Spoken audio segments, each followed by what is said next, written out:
Hey guys, Carlz0r here, and today we're going to be playing Last Knight, Rogue Rider Edition. This game has you playing as a knight that's mounted on the back of a horse, holding a lance which you use to joust things, while you're making your way through levels where you're dodging obstacles, jumping over rivers, and all that kind of crazy stuff. This game could probably most easily be compared to something like Temple Run, which you've probably played on either a mobile phone or a tablet, maybe seen somebody else play it. And that's not to say anything bad about the game, because obviously the whole jousting and playing as a knight mechanic is pretty unique to this. Also the fact that there's a story campaign that has handcrafted levels, as well as randomized modes in the form of the Endless Journey and the Rogue Rider Adventure. You can also go into the Journey menu, and you can see that there's different types of Endless Journeys that you can unlock when you get different requirements here. You can also customize your knight, so you can choose all these different kinds of things that I haven't unlocked yet. There's even, looks like a princess or female type person, and a king, and a skeleton, and all kinds of crazy stuff. Also, let's go back to the guy that I have. There's this headgear enhancement thing. Anyway, I'm going to go ahead and... Oh, what's the power-ups? This is... I guess you just need more in-game stuff to unlock this.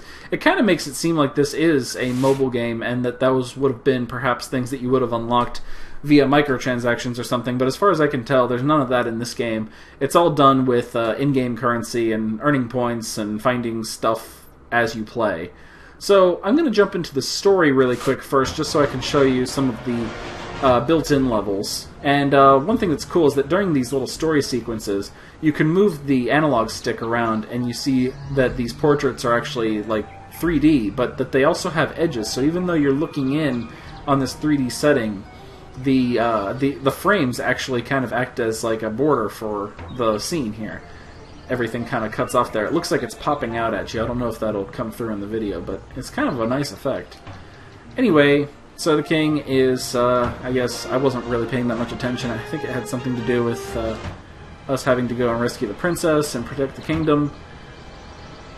So we're having a little argument with the king here, and we're just going to go ahead and jump right into the level. I'm going to skip all that stuff. Here's a guy that we're going to have to joust. So let's see if we can pull this off. Yeah, we got him. And now we are in a running segment of the game, so we're going to be dodging around obstacles.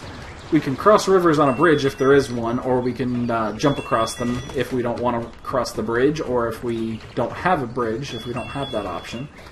Collecting points in the form of these coins as we go along, and also fulfilling certain things within the game itself will cause you to be able to get even more points, such as there will be these targets that will pop up that you can joust, and occasionally other knights that you'll run into and stuff. Like this guy! Got him! Oh, I missed some of those coins though, because I didn't think I was going to get him successfully. Ah, didn't quite get that guy. So we have the option of just trying again, and I think that resets us at the last checkpoint that we hit. I think there was a checkpoint. Take him down. Or did it start the level over entirely? I can't tell. I think it started us at a checkpoint that we hit about halfway through. There also seems to be points for accuracy and stuff. I think you can get better points for jousting without actually letting the enemy run into you at all. I noticed when I was doing the targets that I was hitting in a like a tutorial mission that if I was kind of too close to the target, when I hit it with the lance, I would kind of bounce into it, and it would hurt me slightly. So I think we just hit another checkpoint there. Getting some more coins, jumping over some more obstacles. You can kind of already see what sort of game this is. But I think that even though the story mode is nice and everything, and I would probably complete it if only just to get points and such with which to unlock other things, I really would enjoy more the Rogue Rider mode and the endless riding mode, whatever that was called, I already forgot. So there's the end of the level, and we'll get a little shot of our knight, and we'll get to see our score. So we got a gold reward for that, and 83,000 points. We can go back, we can see a total amount of points that we have so far at the bottom of the screen there, and you can also see that at the top, we're able to unlock different perspectives, and I guess they count as different campaigns. There's a first person and a bird's eye mode as well there.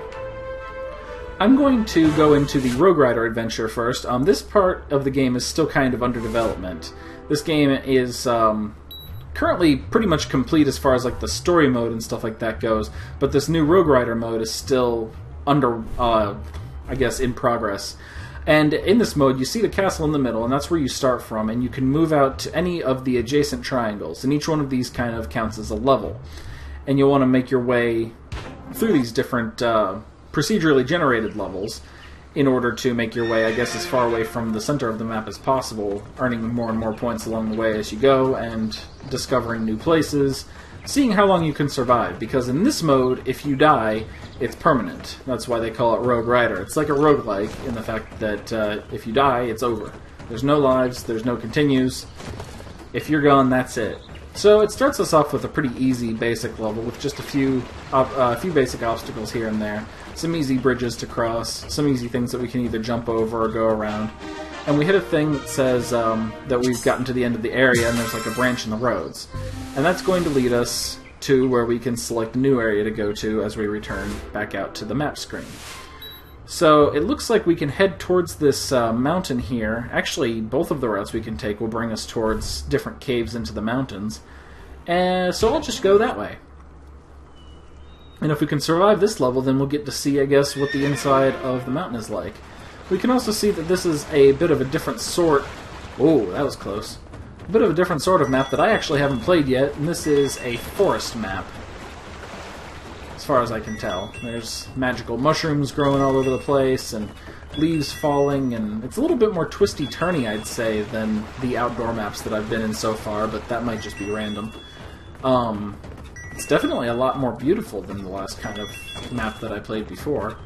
And these levels are pretty short, as you can see. You pretty much just run down them for, what was that, maybe 10 or 15 seconds, dodging obstacles and stuff, get to the end, and I'm not exactly sure if this mode ends up with you ever having to joust anybody or anything like that. I guess we'll find out as we play.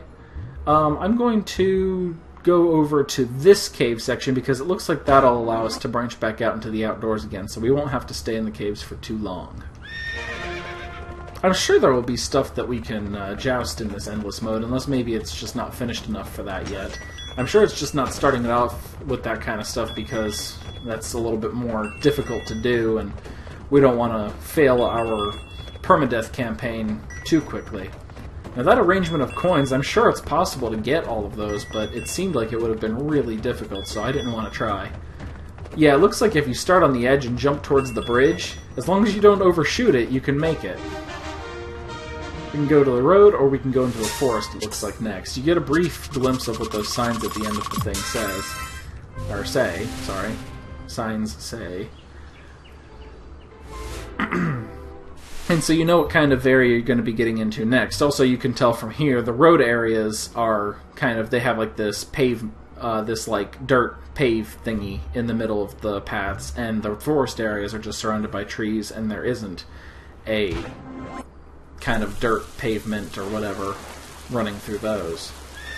So let's just do one more level in this, and I will probably call it quits after. Oh yeah, that was an enemy. We could probably hit those.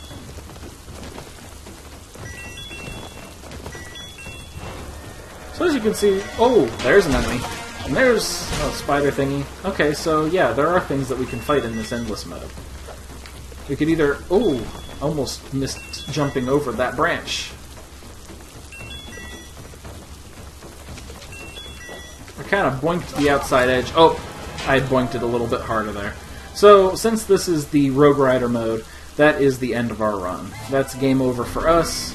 The world shatters into pieces, apparently. That's the first time I've ever played that and failed. I kind of just restarted it earlier because I wanted to start recording.